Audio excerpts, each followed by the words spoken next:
Iniimbestigahan na ngayon ng mga otoridad ang pagkakakilanlan ng isang babaeng Chinese na umanay nasa likod ng pagkakasabat ng nasa 600 bilyong pisong halaga ng hinihinalang ilegal na droga sa Oriental Mindoro. Narito po ang aking report.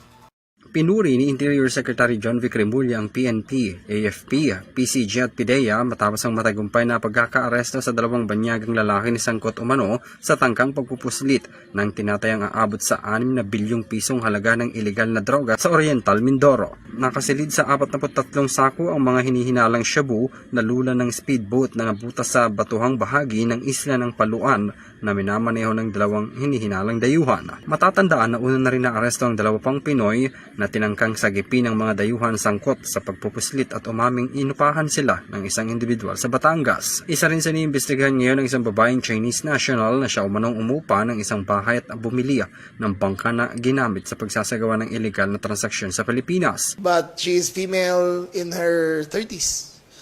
Na Chinese national din. Chinese national. Siya ang nag-rent ng bahay. Siya ang bumili ng bangka, yung speedboat, yung twin-engine speedboat sa Subic. Siya lahat ang nagda-transaction dito. Siya rin po, sir, yung nagpadala doon sa dalawang Pilipino po na magre-rescue sana dito sa mga Oo, Chinese. siya rin. Siya rin.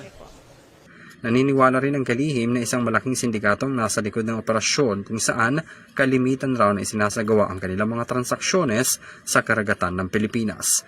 Samantala sa press conference naman kanina ay pinagmalaki ni Remulla ang pagbaba ng crime rate sa bansa kasunod ng pagtugon sa problema ng ilegal na droga nang hindi anya kinakailangang pumatay. We managed to wage this campaign against drugs without killing anyone.